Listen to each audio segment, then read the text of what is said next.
Welcome back to the Side Chat Podcast. This week we will be covering everything that has to do with Russian Aircraft Armament.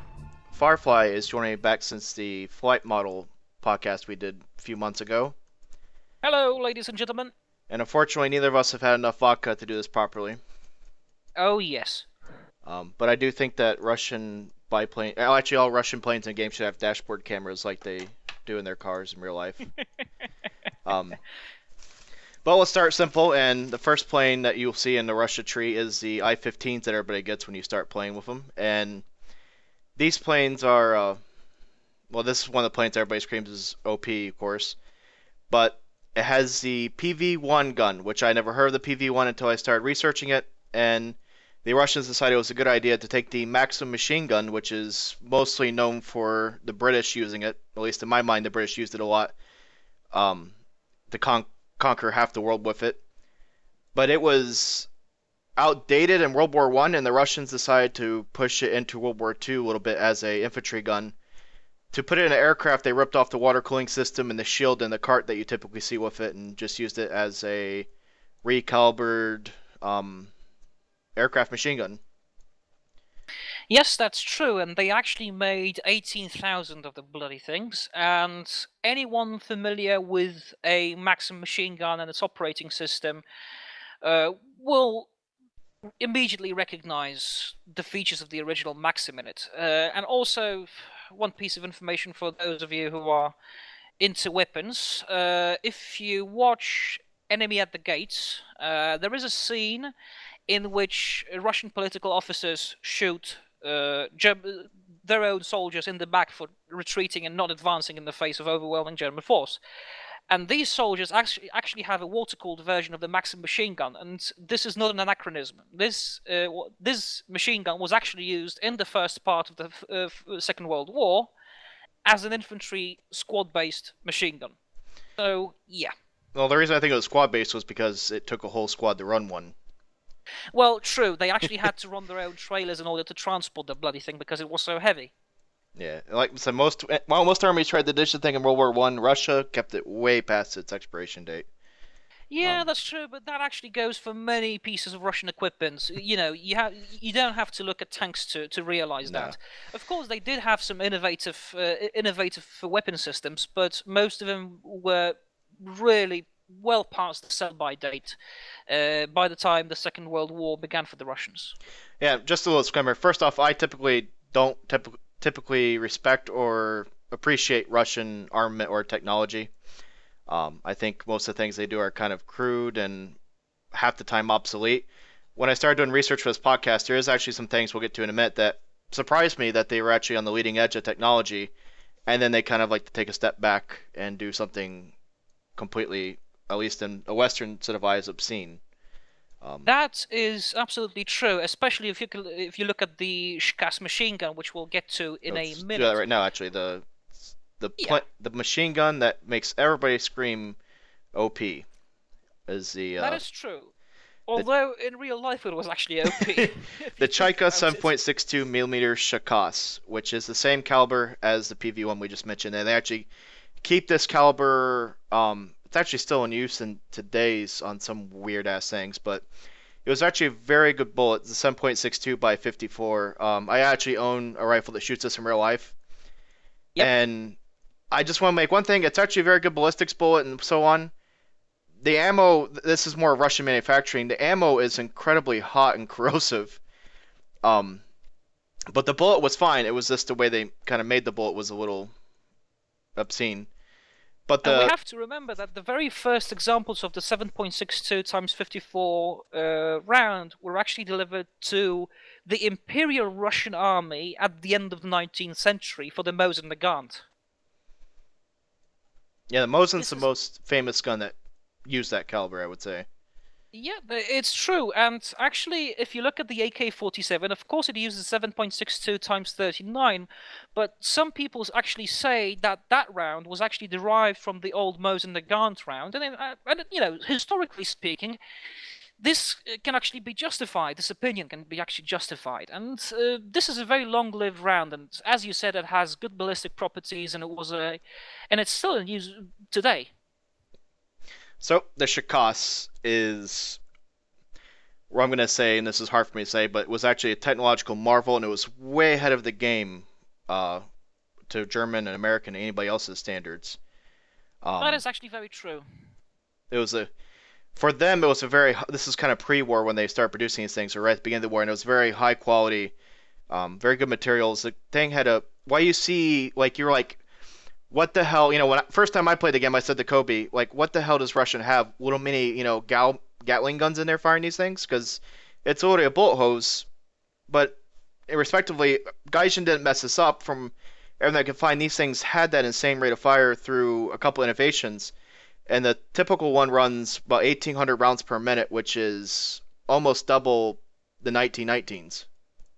That Um, is exactly true, and also you have to remember that this thing actually entered mass production in 1934, whereas, for example, the British Vickers K, uh, which is another type of a rifle caliber machine gun that was in widespread use in the Royal Air Force.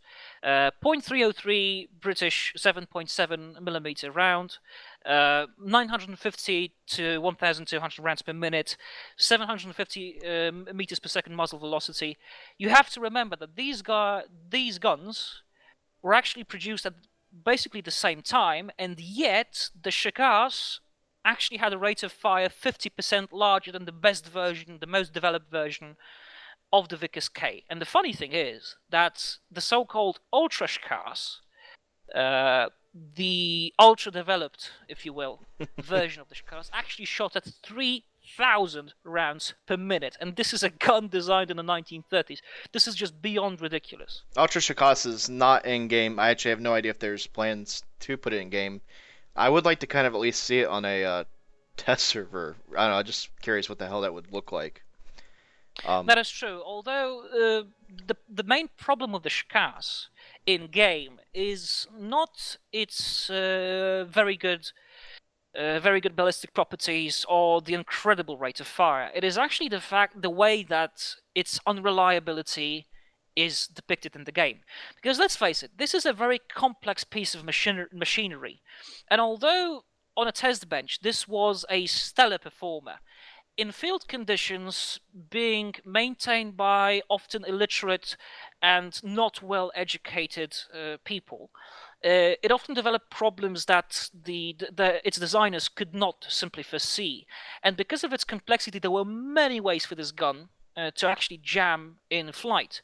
And among these were actually problems with simply dirt getting into various parts of the gun because of its inherent complexity. And the only way that War Thunder's game engine can actually replicate this kind of unreliability is by limiting the time between you pulling the trigger, and the gun jamming simply because of the way it overheats.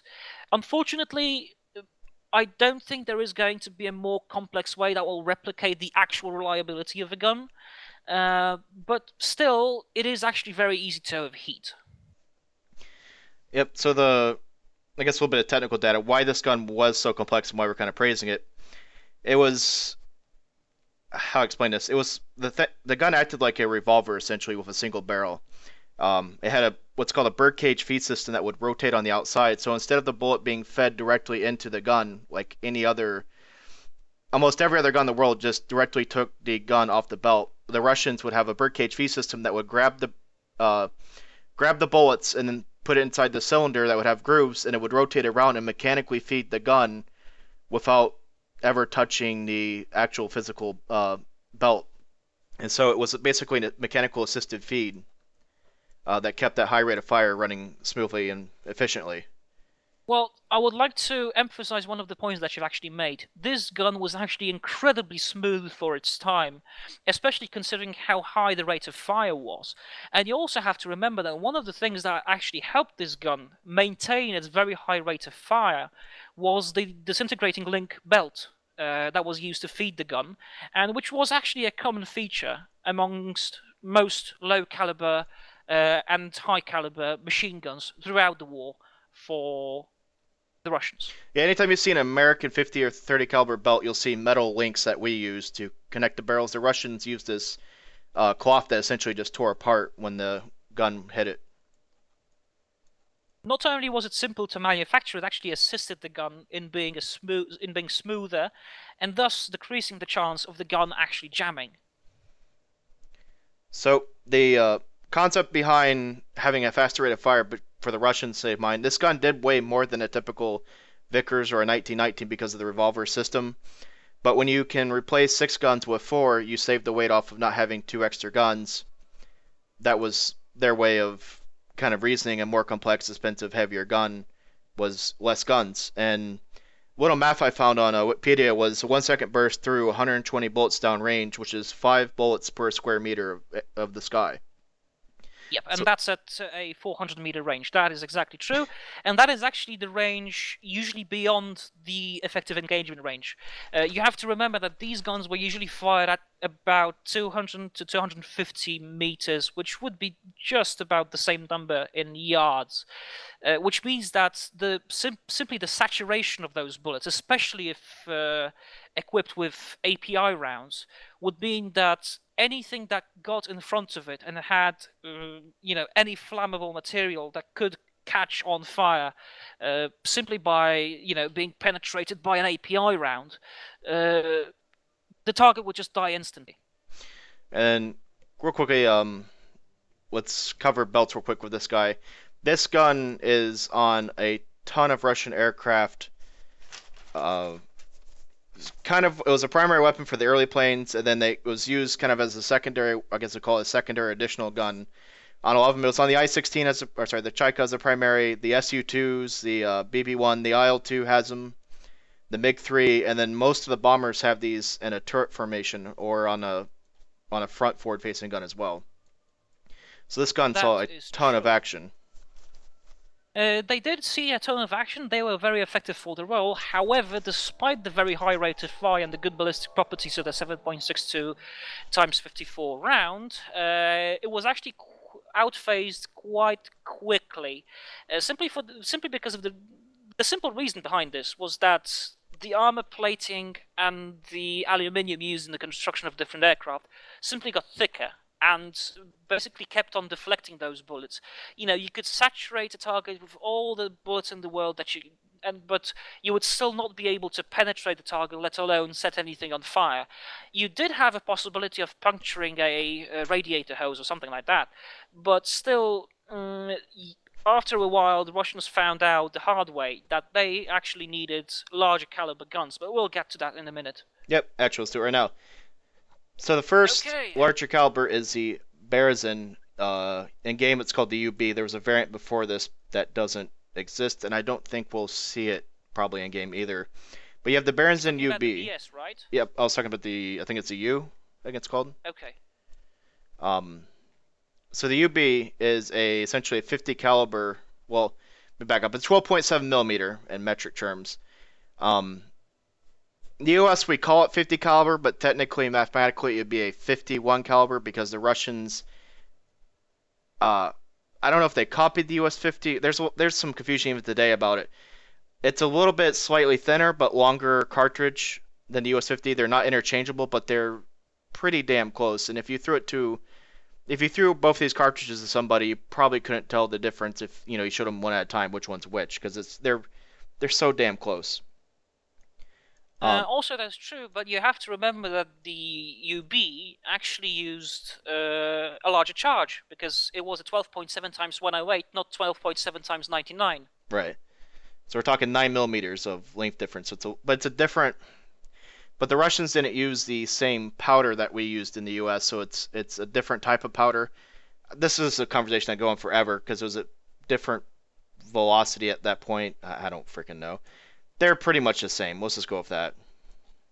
They are actually pretty much the same. However, you also have to remember that the UB was actually a relatively light gun for the rounded fire. It was actually quite a bit lighter than the M2 Browning. I think compared to the regular barrel, regular barrel M2, I think it was about 4 or 5 kilograms lighter. And given the physical size of the gun, this is actually not bad. But you also have to remember that the UB was nowhere near as reliable as the M2. Nope. And the simple reason for that was that this was, I think, one of the very first guns that the Russians actually purposely designed, a bit like the AK-47, to be a disposable and reliable gun through the fact that some dirt could get into it, it could survive negligence and bad maintenance and still be able to fire, which means that, although it wasn't as precise or maybe not as accurate as the Browning, it was still a very reliable weapon that was used throughout the war in many different applications, wing mounted, synchronized on top of the engine cowling, and also turret mounted. Yeah, you'll see like I said, the Russians went from super innovation, winning a prize in engineering with the Shikos to basically the most basic lightweight machine gun they could possibly think of. And like I said, the UB was meant to basically be, shot, abused, and cheap to make, easy to make, thrown away after it burnt up. 1943, they made 44,000 of these things alone. So yes, that's true. it's just all about Russian mass production at that time to beat the Germans by numbers. Okay, I actually have a nice quote from Wikipedia over here. A declassified 1952 U.S. intelligence report notes that the Shkas was a comparatively intricate and well-finished gun, the cost of which necessitated that it be kept in operating conditions as long as possible by repair and replacement of parts.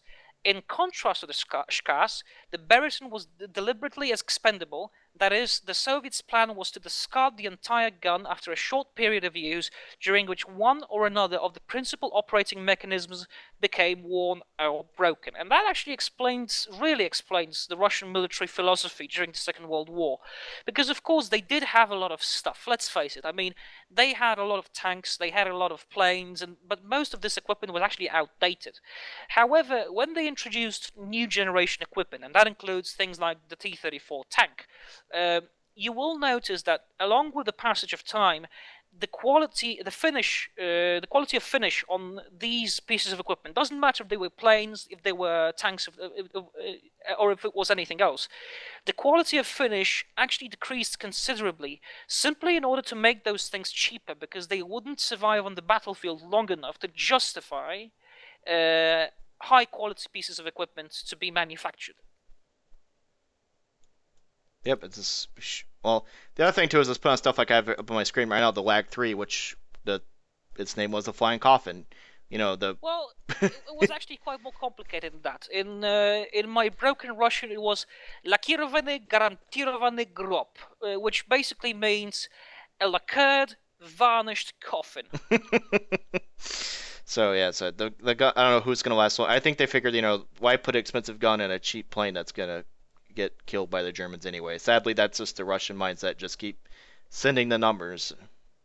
That is true, but however, if you look at the Yak-1, for example, which was designed at about the same time as the Lag-3 was, it was actually introduced alongside the Lag-3 and the MiG-1. Okay. Simply because there were too few modern fighter aircraft in the Soviet Air Force, which meant that they had to get their hands on anything they could. And the thing was that the very first version of the Yak-1, the one with the high back, which we don't have in the game, because the Yak-7B is a later development of that plane, which was in turn derived from a training aircraft, a two-seater trainer. It actually had two Shkas machine guns and a Shvak cannon.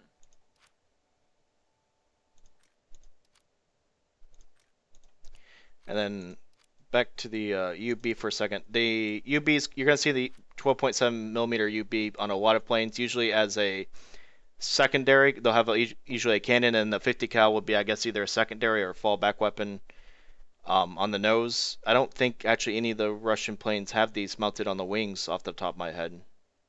It's usually just a prop hub. No, I can't remember anything either. Well, in the late 1930s, with the new fighter projects coming along, that the planes that I mentioned, the MiG-1, the Lag-1, the Yak-1, they all operated on a principle that you had to concentrate the firepower in the nose in order to make aiming more easier for the pilot, and that actually made a lot of sense. And it, you can see that also in some German aircraft, the Bf-109 in particular. But this trend actually began with the French, believe it or not, because if you look at, for example, the Ep.13 D520, it actually has an engine-mounted, a 20mm cannon, the Hispano-Suiza HS-404, mounted on the V of the engine block. And what makes that interesting is that the Russians actually copied that idea and put it into practice with their own licensed manufactured versions of the Hispano-Suiza engines, which were the predecessors of the M105. And then you see the developments of Russian liquid-cooled aircraft engines. And you see that most of them, if not all of them, actually have a high-caliber cannon, 20mm or higher, mounted in the V of the engine block. And that concentration of firepower is the common theme amongst all the Russian fighters. Doesn't matter if it's radial engined or if it's inline engined, they all have the armament concentrated in the nose as long as the plane is made post 1941.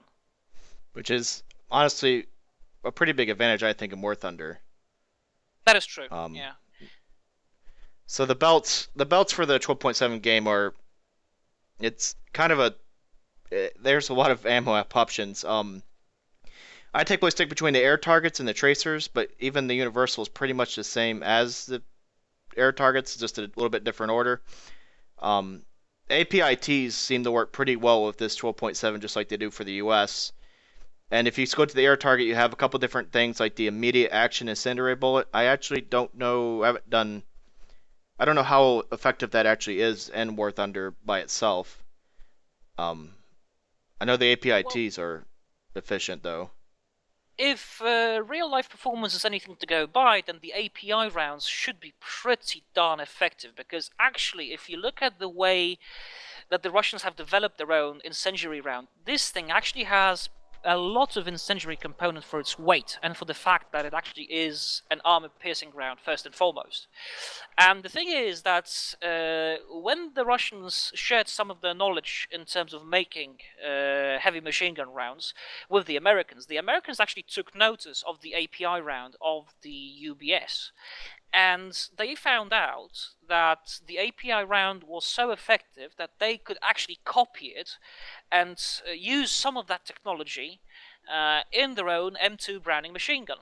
So most of the rounds that we see from 1943 onwards, the API rounds of the M2 Browning are actually based off of the 12.7 machine gun rounds for the UBS. Oh, so I actually didn't know that. Learn something every day. Yep, that's true. And also, from my experience, I haven't flown any planes in War Thunder since a few months ago, but I have to say that the air target belt is definitely the one to go for. Those incendiary rounds are really darn effective. I mean, they can really set things on fire, and in some cases, in planes like, for example, the Yak-3, usually you expend the ammunition for the cannon before you expend the ammunition for the machine gun, despite the machine gun's higher rate of fire. However, it has happened to me more than once that basically I was flying around and I was trying to shoot down a bomber or something, expended all my ammunition for the 20mm, and then was left only with 12.7s, and I was like, oh, great. I mean, I won't be able to shoot the bloody thing down. But then I fired a shot at the engine and instantly set the thing on fire. So the 12.7s might not look like much, but they are pretty darn effective in this game. Yeah, absolutely. Once you're down to 12.7 with the Russian planes, you're not out of the fight by any means. It's not like with the Germans, when you're out the 20, you're stuck with the silly 7.7s. You're kind of out of the fight, I think, in that terms. But with the Russians, they're at least smart to put one higher caliber versus four kind of useless calibers on their aircraft. That is absolutely true. And real quick, one last thing I want to say about the 12.7 round that you see in this game is it's actually still in service in Russia today. They still use it on the Dishkum, the Cord, which is their most newest heavy machine gun. That's kind of like their version of the M2 Browning. And then there's a freaky little rifle that I've always kind of I love small arms, so the kind of the Russians version of the Bear M82 is the KVSK, and if you're not familiar with that gun, you should definitely Google the KVSK. That's an interesting kind of, I don't know what you would describe it as, but it's an interesting rifle nonetheless. Yeah. So Okay, so should we move on to the larger caliber Berezin? actually, let's go with the 20 millimeter Shavak, which came, I believe, historically first. Then is it the Berezino, the other 20 millimeter? You'll see two 20 millimeters in the Russian tree. The Shavak was in service first, right?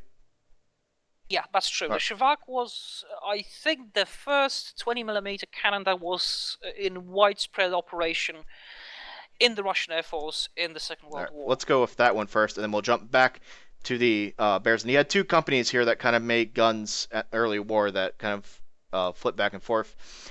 The 20mm Shavak is just like the Shakas we mentioned, with some improvements, and then kind of with some not so improvements. This 20mm though is by far much more effective than the MGFFs that you saw from Germany at this time, and there's a couple reasons for that. One of them was because it had the very good birdcage feed system that allowed it to use belt ammo, so you have a lot more. The Germans packed so much 20mm into these aircraft, so that's why you have these. Was it on the LA5FN? You are looking at 340, so you're looking at, was that 170 a belt? Is that right? Yeah. Basic math, Jesus. And so that's much more than the 60 round belts that you're getting in the MGFF. So the Russian 20mm is also a little bit bigger than the German 20mm, and it ran at a between 700 to 800 rounds per minute, so it has that kind of blistering rate of fire. The big difference from the Shakas to the 20mm Shavak is they expanded the birdcage to also feed 11 rounds versus 7 rounds, so it had a smoother operation that way too. The bad news is for this design is that they had to mass produce the living crap out of these, and then quality kind of became an issue. And I'll get to that in a minute unless you have anything else you want to add about the 20mm Shakas before I kind of bash it here. You mean the 20mm Shavak? Shavak, sorry. Shavak. Yeah. Well, the thing about the 20mm Shavak is that it was first designed as a 12.7mm machine gun, a lot like the Berezin UB. But the thing is that it actually used a slightly different kind of round, despite having a 12.7 times 108mm cartridge. It was actually quite different in the way that it was actually made, and the two weren't actually interchangeable between. The ammunition wasn't interchangeable between the two. However, because the Berezin was actually adopted simply because it had the same ammunition as the Dushka, they actually enlarged the gun to 20mm times 99R, which is actually a very common 20mm ammunition cartridge that is used in all the important 20mm cannons that you'll find on Russian aircraft. And the thing about the Shvak is that it was a very versatile gun. It could be mounted in the wings. It could be mounted as a synchronized gun on top of the engine. It could fire from the through the engine block, and it was actually a very versatile gun that actually, as Bo mentioned, had a very good rate of fire, decent muzzle velocity of between 750 and 900 meters per second, had effective rounds of many different kinds. High explosive incendiary, high explosive fragmentation incendiary, API of many different kinds. And this was actually a very solid choice of a gun for any of the Russian planes. And and there is a very good reason behind using it throughout, behind the Russians using it throughout the war. It was actually a very good gun. However, compared to later guns, it was actually quite heavy, despite the American opinion about this, that the gun, for its ability and for its potential, was actually pretty compact. but still, there was progress to be made on that, but we'll get to that in a minute. So back to a bit of Russian manufacturing. In the U.S., we use the Americans actually looked at adopting this gun at one point because, as I kind of mentioned in the first armament aircraft video, the U.S. sucked at trying to make a 20 millimeter for an airplane. So we did actually take a look at the Russian 20 millimeter Shavak. The problem is that every piece of steel in the U.S. since probably 1865 was heat treated.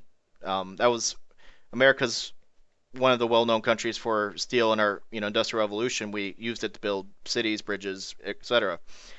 The Russians, for some reason, and it makes sense, there's a trade-off here, did not heat treat the steel used for the Shavaks, which makes it easier to manufacture, um, and it has an operational use. The metal is softer, so when the gun heats up, it kind of bends and warps and deforms to keep firing before it just kills itself. So it could operate faster at these rate of fires without having a meltdown. If you tried this with U.S. heat treated steel, the gun would crack apart and you'd have an out of chamber detonation and it would just destroy itself right there. So the Germans made a crapload of these Shavaks, and if the gun melted and deformed, just pull it out The and put a new Russians one in. made a Sorry, yeah, crapload of these Russians. Shavaks. Yeah, sorry. Pull it out and swap a new one in. The whole numbers over quality thing came into play again. Yeah, well, that's exactly true. And you also have to remember that this is the philosophy that actually carries on to this very day. If you look at the AK-47, the reason why it's the most popular firearm in the entire world is not because it's particularly effective compared to other assault rifles of comparable calibers. It's because it's incredibly dependable. You can throw the thing in the mud, you can drive over it with a tank, and it will still work. Of course, it's not going to work as well as a well-oiled M16, that's for sure. However, it will work just fine for the purpose of an average infantryman who won't be able to distinguish the performance of a superior weapon using superior technology in most cases. Yep. And this was actually the reason behind the mass production of the Shavak and many other different weapon systems of the Soviet armory. And, we could go on about this for a long time, but I don't think there's actually a point to that. But the main thing that we should take out, the main conclusion that we should make about the Shavak was that it was a good gun that was fit for the purpose, and yet it was easy to manufacture and was cheap to make and was relatively easy to maintain, and yet it could go on for a long time before it actually lost most of its performance. And the tricky thing about this plane that I know a lot of new users, I've messed around with different belts. I've had some viewers give me tips over the years, or over the past year. The best belt, and this seems a little weird, is to actually, and this is my opinion, is to use ground targets with the Shavaks. Primarily. Now we're going to differ on this one. All right, I try to never use fragmentation in this game because I don't trust the hit registry or the damage models of the fragmentation rounds in the game. And the ground targets is the only belt that replaces that fragmentation with an extra HEF round. Well, that might be true. However, there is one belt which I actually find to be a bit more effective, particularly if you add the convergence range. And that is actually the tracer belt. I know this is going to be a bit controversial among our viewers, but the thing is that I actually found the tracer belt, which is a mixture of APIT, HEF, fragmentation incendiary tracer, and then again HEF.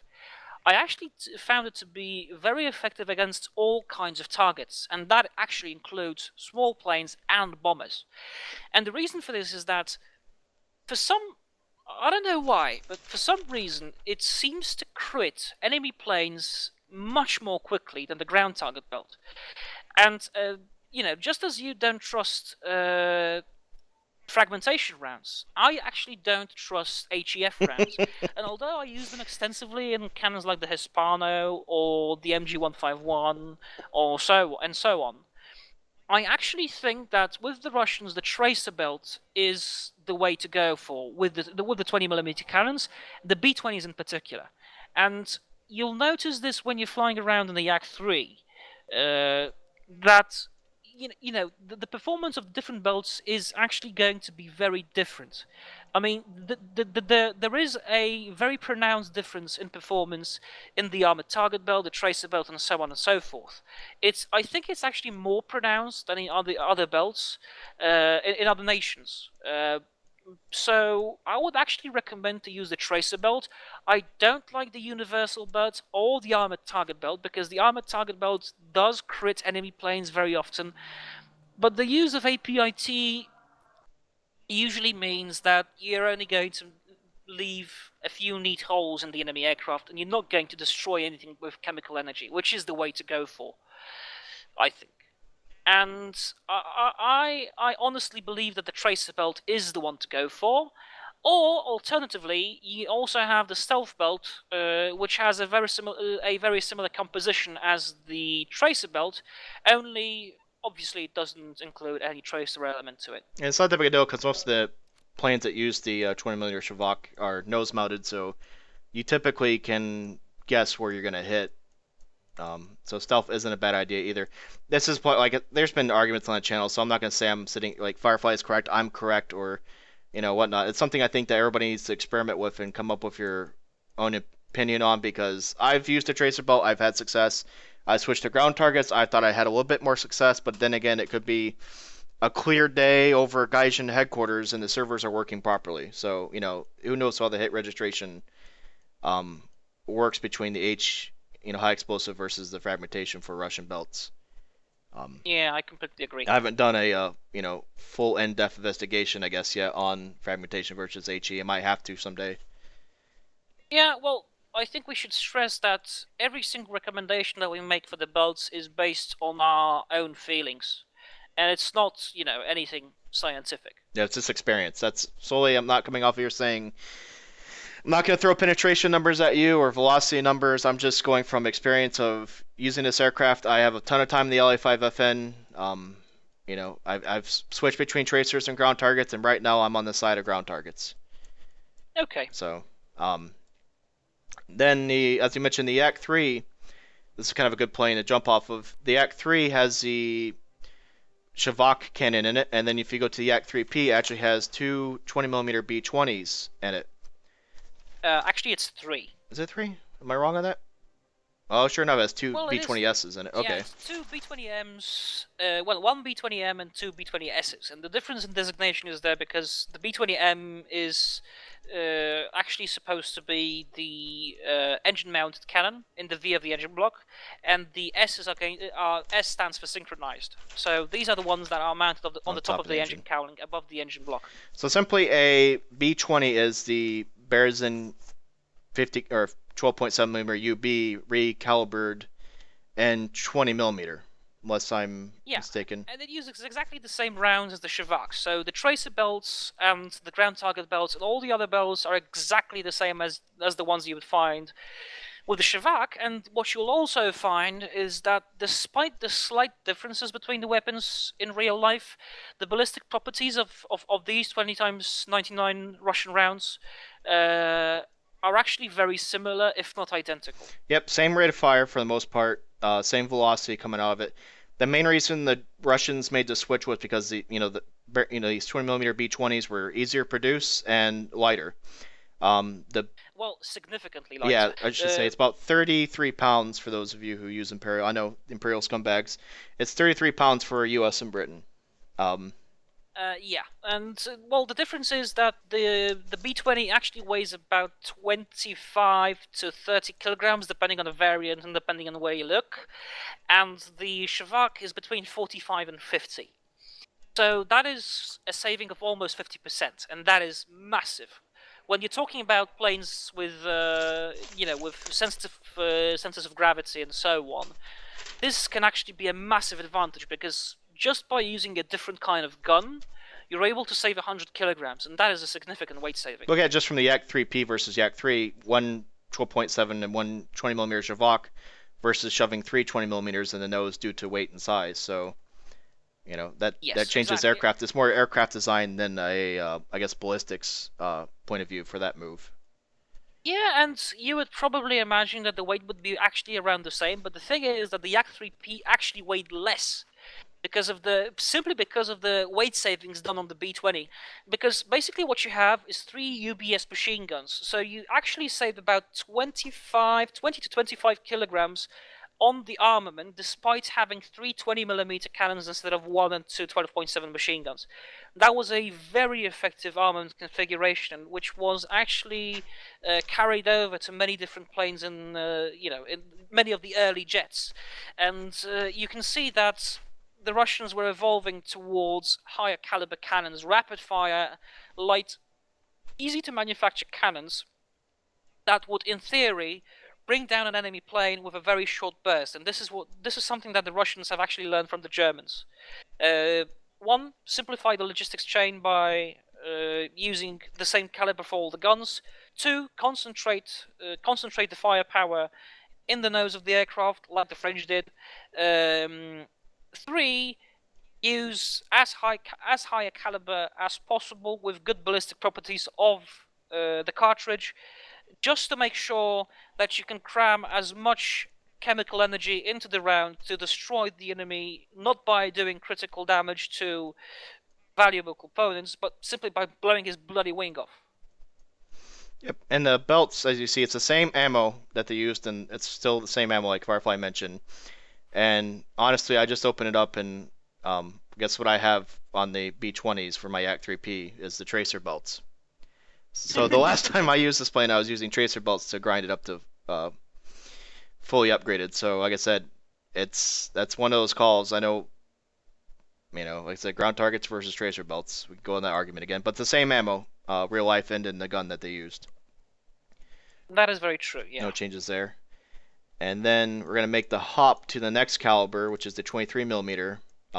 This is honestly the VYA 23 is probably honestly one of my favorite guns in the game because any plane that has it attached is just a monstrous killer. The three planes I have it in game right now are the IL-2, the IL-2M, and the IL-10. This gun's ridiculous. First off, I guess the only downdraw it really had that I could find is it's heavy as hell. Yes, that's true, but that is because it actually carries a massive cartridge. It's massive. It's 23 times 152. To give you guys a perspective, this is 50% more in terms of the cartridge length than a comparable 12.7 machine gun round. And of course, you do have a larger caliber, but you have to remember that this round was specifically designed to penetrate the tank armor of German tanks, early war German tanks, and it was actually capable of penetrating, if I remember correctly, about 25 millimeters of armor. And when you're attacking a tank from the top, it doesn't matter what kind of tank it is always going to have thinner armor at the top, simply because there aren't many things that can shoot you from the top. However, the Russians exploited this weakness by using this very powerful round and gave the gun a rate of fire of between 550 and 650 rounds per minute, which is massive for a gun of this caliber. And here's the best bit. Muzzle velocity, 905 meters per second. This is just beyond ridiculous. It's almost like a modern-day rifle round. One of the reasons why the gun was so damn heavy. Also, that cartridge, the explosive rounds could carry almost twice the explosive amounts that the 20x99s from the other rounds we just talked about had double the explosive power. So it's basically lobbing hand grenades at anything this thing shot at. We're talking about 15 grams of bursting charge with a projectile weight of 200 grams. It's just freaking awesome. Real life, I think one thing War Thunder got wrong, and I never shot a 23 millimeter in real life. I've never flew in an IL-2, but from the research I did, I think the planes that use this cannon need to have more recoil added to them. That's a spot. Well, given how big the gun is and how powerful the cartridge is, I think you're right about this one. Yeah, the IL-2 seems to never move when you shoot it in game, or at least not noticeable enough to miss. Well, the IL-2 is a special case, simply because the IL-2, I don't know if you know this, but the IL-2's controls were actually very stiff at high speed, and they were designed like that on purpose, so that the pilot would not deviate from the target even if he wanted to, and even if he was being shot at from a million German flank guns. And that was actually a purpose-designed feature, and this is probably one of the reasons why the plane was so stable. It was such a stable gun platform. Yep, this was the Russians, like I said, the kind of the focus, I guess we'll take a step back about war history. Germans' focus at this kind of point in the war was to shoot down Allied bombers. The Russians were trying to stop Panzer IVs from running over all their little villages and cities. So everything they could do to stop Panzers was the name of the game. And that's why you see, this is why there were so many damn IL-2s made. Um, I don't have the numbers offhand. I don't know if you roughly know about how many IL-2s were probably made during the war. If I remember correctly, off the top of my head, it's about 36,000 wartime production. Yeah, that's This nuts. is the single most produced single-seat, two-seat, single-engined plane, I think, that actually made it to service of an air force. I think that there would be some other contenders for this title. The most produced fighter is, I think, the Bf-109. There were, different types of planes that were made in bigger numbers, but as for wartime production of a combat plane, nothing can beat the IL-2. And what's kind of funny is there's, I think, only to my knowledge, there's only one flying in Seattle, Washington, the United States today. They made this many of them, and there's one survivor. There's one, yeah, and it doesn't have the original engine either, like you just said. Real quick. And they've actually converted it to run for the propeller to turn, I think, anti-clockwise, as it did in the original plane, using parts from different Allison engines, just to make sure that the plane flies like the original version. Yeah, real quick. Russians, for some reason, like I said, didn't want to do anything else the rest of the world did, so the propeller goes the opposite direction of everybody else. Russians, the original hipsters. And then the ammo for this guy is, it has universal default armor targets. I honestly, I don't think it freaking matters. I use armor targets because it's 50% API versus FIT. The universal has 2 fragmentation. I've already said my opinion on fragmentation, so I stick with armored. This thing will blow aircraft in half. It's amazing when you get U.S. or German lawnmowers down on your level. Take the head on, kill them with the 23s, or if they turn in front of you, murder them. I'm trying to think what I was gonna say. The gun though will take out any light tank in the game, armor cars, and light pillboxes.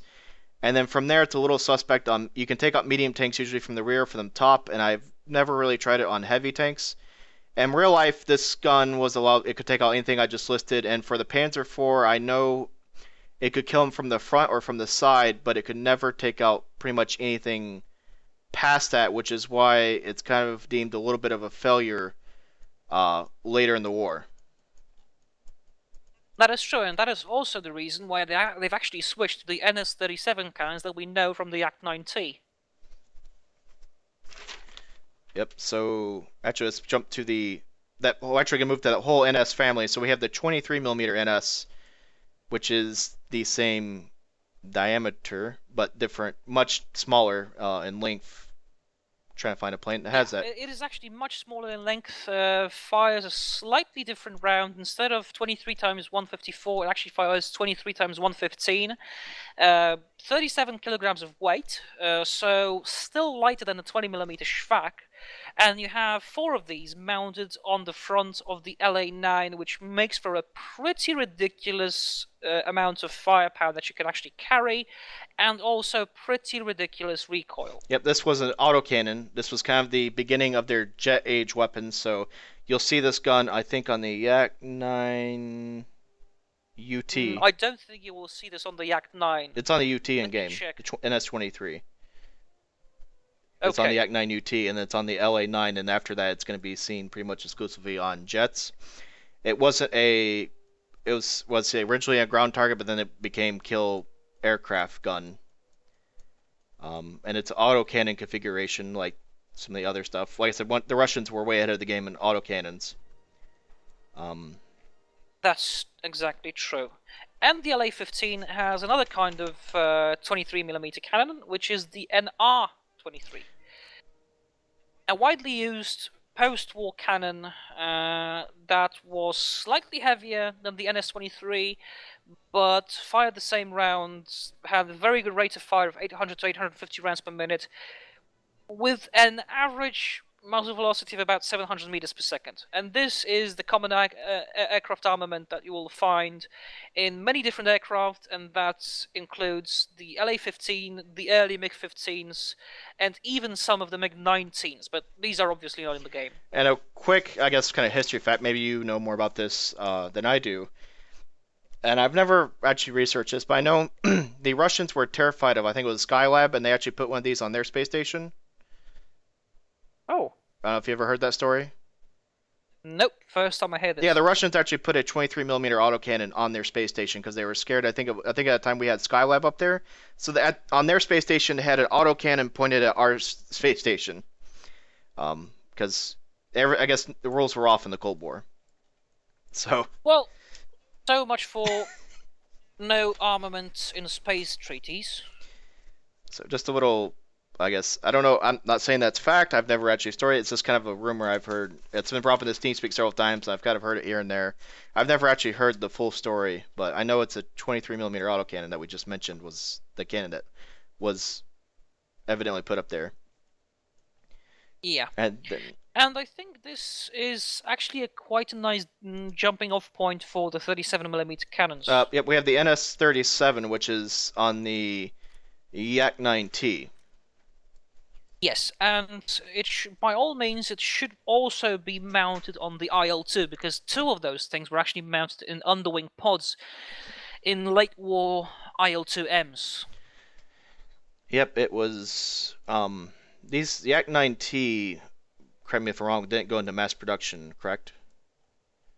Well, the Yak-9T did find itself in mass production, however, because of the weight of the gun, the thing with a motor mount, because we have to remember, this was mounted in the V of the engine block, almost rigidly mounted to an engine block made from pig iron, made with Russian quality control standards. If you fired more than 2 or 3 rounds with this cannon, you would probably crack an engine block and then vent it because of a conrod, making a window in the engine block. It's just a weapon with ridiculous recoil, very heavy, very high muzzle velocity, 900 meters per second, you have to remember, and it actually shoots at 240 to 260 rounds per minute, depending on the application. So this is an incredibly powerful cannon which can penetrate a lot of armor, but the downside of it was increased unreliability of the M105 engine on the Yak-9, despite the fact that the Yak-9 was actually a pretty stable gun platform. And also the fact that the Yak-9T's performance in the air was severely hindered by this cannon. And in real life, the Yak-9T actually required an escort from regular Yak-9s just to make sure that this thing won't have to go into air combat with other planes. There were some cases of Yak-19s shooting down enemy aircraft, but none of them were used like the Yak-19s we know and love from War Thunder, because in most cases they were simply shot down by German aircraft. Yeah, to my knowledge, when I was reading, it had to have Yak-3s or other Yak-9s kind of flying top cover for it because it just couldn't defend itself against other aircraft. Well, you have to remember that a fighter aircraft is an aircraft which puts very strong emphasis on the center of gravity. And if you put 100 kilograms on top of that center of gravity, you mess up the whole plane's flight envelope. You add so much weight to a very sensitive point that that an aircraft can actually become unflyable. And at some point you'll realize that the aircraft is severely compromised in terms of air combat, and this is why the Yak-9T's designation actually, shows the purpose of the actual purpose of the aircraft. T stands for tank convoy or anti-tank. And then, real quick, what I want to add, I've always had kind of mixed feelings on this plane because let's face it, it destroys at its tier. It destroys anything it sees. I've always kind of felt compared to other cannons, this cannon was overperforming because this thing performs better than the M4 cannon that's on the P63 and the P39s. That is true, but you have to remember that the cannon on the Oldsmobile cannon that you have on the P39s has very low muzzle velocity. Yeah. Comparatively. Now I looked up the numbers on this thing comes out at a crazy velocity that none of the other 37mm in the game. Maybe the German one, I haven't checked that, but the Russian 37mm NS-37 comes out at super high velocity, which is why it fires like a rifle round, and people are having so much success in game with taking down aircraft with it because it's a very straight shooting, basically, I don't know, watermelon. Yeah, that is exactly true. You know, you're firing a 37mm armor-piercing round at 900 meters per second. These are basically tank standards. And to real quick, you have two choices of ammo. You have air target, which is HEIT, which will one hit nearly every aircraft in the game. The last time I took it out, I killed like a Hellcat and two P-47s. The last P-47, it actually split the aircraft in half, and I kind of feel like a douche, but you know, what are you gonna do? Then the armor targets, which will take out, I think medium tanks. Don't quote me on that. I've never actually used it for ground attack because it's such a successful fighter in this game. It hurts me to say that, but it shouldn't. No, be, it shouldn't be. Because let's face it, it should actually perform a ground attack role, pure and simple. It should be able to shoot down enemy planes if such an opportunity arises. But it should not be as effective as it is in the game because it actually has, as far as I remember, when I last flew this thing, and I didn't fly it much, it actually had a very similar flight model to all the other yaks that you'll find.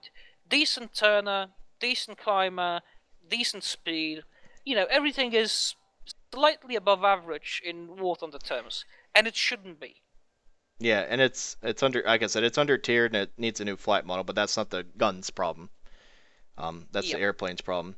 Then we have its big brother, the Yak-9K, which fires the 45mm NS-45, which is essentially the same thing, just recalibrated for an even larger round because it's Russia, and you just got to keep going for bigger and bigger until the airplane explodes. In Soviet Russia, bigger is better. The only thing I could really find on, like I said, reliability, if you fire it too fast and crack an engine block, I've heard some cases where it would actually detach or blow oil or water lines too if you fired 1 to 2 rounds of this thing. It would just actually shake apart the aircraft and cause it to fail. So this one I know for a fact didn't go into mass production because it was just dangerous for the pilot and the aircraft itself. Yeah, but that didn't stop the Russians from trying it out in many different configurations. You've had those guns on Yak-9s, IL-2s, and whatnot. There was even a version of the Tu-2 which was equipped with 2 NS-37s and 2 NS-45s. Good God! Which means you have 4 of the same cannons that you'll have on the Yak-9T or the Yak-9K. And you can probably imagine that for a relatively light bomber aircraft, that is the Tu-2, let's just say it wasn't very successful.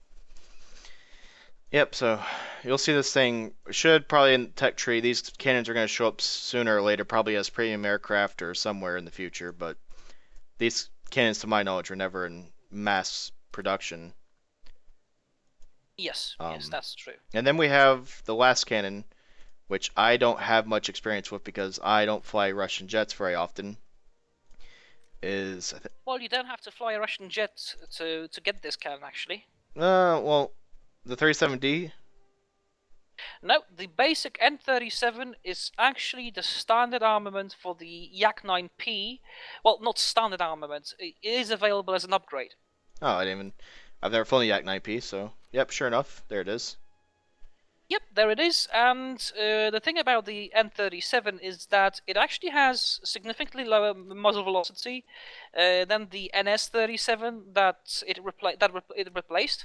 But the thing about that is that you can actually shoot longer bursts, and the round dispersion after the first shot isn't as pronounced as it is in the Yak-9T, which means that the cannon in depending on the situation, it can actually be more usable than the basic NS-37 that you'll find in the Yak-9T. And in combination with two 20mm guns that you find on the top of the engine cowling of the Yak-9P, this thing is deadly. Yeah, I kind of have some mixed opinion on it. It's a 400 rounds per minute, so it had, of course, a higher firing rate than the Yak-9T's one, but it was still, compared to most cannons, it's still pretty low. Fired a massive round, massive, stopping power. But they, when it comes to putting on MiG-15s, this is my opinion. I know they had success with it. I know Russian pilots were able to use it, but kind of from a Western philosophy of, instead of bullet saturation, they just went for one hit, blow an aircraft into 1,000 pieces. Yep, that's true, and it was only after the war then that everyone found out that you can actually combine the two with revolver cannons, but that's a completely different story. So, and there's two types of ammo. One's for destroying armored targets. The other one's for air targets. I guess I've never actually used this cannon game. I'm gonna assume the air target one is what most people fly in their MiG-15s and MiG-15 bisses. Yeah, but also a piece of historical information for you. While the N-37 was an incredibly powerful cannon, just like the NS-37, of course it did not have the sheer stopping power because of the lower muzzle velocity, but it will actually fire much faster. And as a result, the reliability was actually comparable between the two, let's just say. And you also have to remember that the N-37, in applications other than the Yak-9, was usually mounted on the nose of jet aircraft, which had the engine in the back, obviously. Which means that you don't have to deal with problems such as engine blocks cracking under the weight of the gun and under the recoil of the gun. So they were actually used with quite a lot of success. However, you do have to remember that in the Korean War, the Russian pilots actually cited a few problems with the N-37, or more specifically, the very configuration in which the cannons were mounted on the MiG-15, because in the MiG-15 you had two 23mm cannons in the N-37, and that meant you had two completely different ballistic trajectories for both weapons. And in some cases, the MiG-15, actually had an F-86 in his sights, but would then fail to hit the target because 23mm would go over the aircraft that was being targeted, and the N-37 would go below it. So you could have the perfectly aimed shot, but you still wouldn't hit the target simply because of the ballistic properties of the different cartridges. Yep. So I think from there that actually covered all of the guns in game. Like I said, I didn't cover bombs with Germany. I didn't really cover bombs with US. Firefly wanted to mention one of the Russian bombs that are in game yet for the IL-2. Was it PTAB you mentioned? Yes, the PTAB shaped large bomb bullets that were mounted in boxes underneath IL-2s. Basically, would you say the predecessor to cluster bombs? Yes, indeed. You could basically fly alongside or, on top of an enemy armored column, and you'd have a very high probability of scoring a direct hit on an enemy target. Because these warheads did not require any kind of velocity of armor-piercing, kinetic energy armor-piercing potential to be effective, they could be dropped on any German tank, on the top armor of any German tank. And remember, top armor is usually very thin, comparatively speaking. You could drop it on any German tank, and you would still damage it or blow it up completely, or set it on fire, just by dropping a tiny little bomb, which had a very high hit rate probability. So hopefully Gaijin will put that in. I think that'd be fun. Definitely be neat to hit like the the little spots that have two artillery and AA and a light pillbox. That'd probably be interesting to drop that on those. As far as I remember, they were all dropped at once, so it's not like you could drop like one or two of them, just to make sure that they would hit. You dropped all of them at once, so you'd probably have to line up an armored column of some sort, and then go alongside the road and drop them at the right moment so that it would hit as many vehicles as possible. Then Russians. This is one of the things that Russia gets called OP for.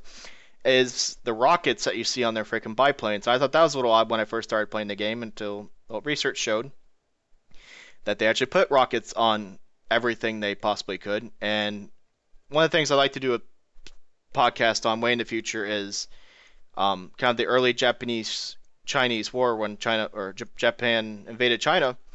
Russia was actually there first before the Flying Tigers, and there's an instance where the Russians took it's either Chaikas or I-15s up against Japanese fighter planes and used rockets in air-to-air combat.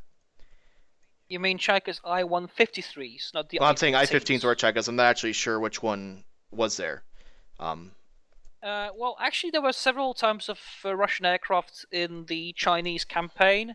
The I-16 I-16, the actually there, yeah. SB-2. Yeah, there were many different kinds of aircraft that they actually gave to the Chinese. So you have these little bit. You basically have two different rockets in the game. There's the RS-82s and the RS-132s. They're the same in design and same in um, use. They're just a little bit bigger. For the RS-132s, of course, are bigger. The Russians started developing this stuff early in the 1930s, which is why you see it. The service date hit 1940, so that's why you see it in such early war versus everybody else who their rockets came pretty much later in the war. The RS-82s are, for the most part, you'll see in game used as air-to-air because they're honestly kind of weak. There's only about almost a little under a pound of explosives in it, and it only did about 7 millimeters of fragmentation. So I don't even know how to describe what that is. It's almost firework size. Well, basically, I think the best way to describe it would be the diameter of an average jar, or even less than Yeah, that. it's not very big. Let's just say that the warhead is not very effective against heavily armored targets. No, to take an armored car or a tank would actually have to hit the actual tank. The U.S. we kind of our design of rockets was to blow up whole buildings or take out infantry in large groups. These were meant to take out very specific targets because they just didn't have the explosive power. There was two different types of warheads I want to mention real quick. They had an air-to-air warhead, and then they had a armored warhead too that they switched out, which War Thunder does not have currently in as an option. And then you have the RS-132s, which are on all of the bombers, the IL-2s, the PE-2s, the PE-3s, and the IL-10s, which have 2 pounds of explosives and have more stopping power, but you still pretty much need a direct hit to kill a tank. And also you have to remember that, like all the unguided rockets in the game, they are ridiculously inaccurate. And you really have to find a sweet spot for them, and I think it's about 400 meters away from the target when you should release them, especially on the PE2, which actually has those rocket pods, or rocket rails, to be more specific, mounted quite far apart due to the location of the engines. It is actually quite difficult to hit targets with these. However, I have been able to kill Tiger tanks with direct hits from the 132. Yeah, they're way out there. Little note I was reading about though, and I don't know how true this is or not, was that the Russian army did not actually they had the rockets, but they didn't supply or come with a factory installed rocket rail. So most of these guys had to jerry rig or homemade rocket hardpoints onto their aircraft. Well, you have to give it to the Russians. They are masters of improvisation. You see many, many different things on Russian pieces of military equipment that should not be found anywhere and will not be found in any Western piece of equipment. And yet, the Russians have managed to utilize these homemade inventions, basically, very effectively. And you have to give it credit for them. I mean, they are a very resourceful nation in that respect. And a quick note, there's an IL-2 that I was reading on, actually when I was looking at Wiki for the information on these guys, there's an IL-2 that could carry, or they have a system, the IL-2s could carry up to 24 of them. So, up to 24? Yeah, up to 24. So Gaijin, for 1.41, I want to see this for ground forces, because I need to kill, as many tanks in a row as possible with rocket barrages. Next week, Firefly will be rejoining us for the British tech tree. So if you want to know what the difference between the, was it 5 different versions of the Hispano game?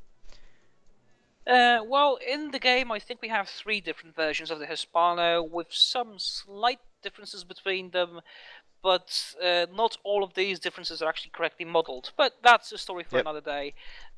The British have used many different kinds of armament for their aircraft, including batteries of 12 machine guns. Yeah, I did knock myself on the head when I first read about that. And then you have Hispano Mark Fives, Vickers P's, Molin's guns, which are basically 57mm 6-pounder guns mounted underneath mosquitoes. The lot. Yep. So that should be. You can expect a lot of British quirkiness about It's actually this. going to be, I think, a lot more fun. I think the British were, like I said, kind of ahead of the game in a lot of ways too, like the Russians were. So tune in next week for all the good British greatness. I guess is that not what I'm trying to say. Anyway, until then.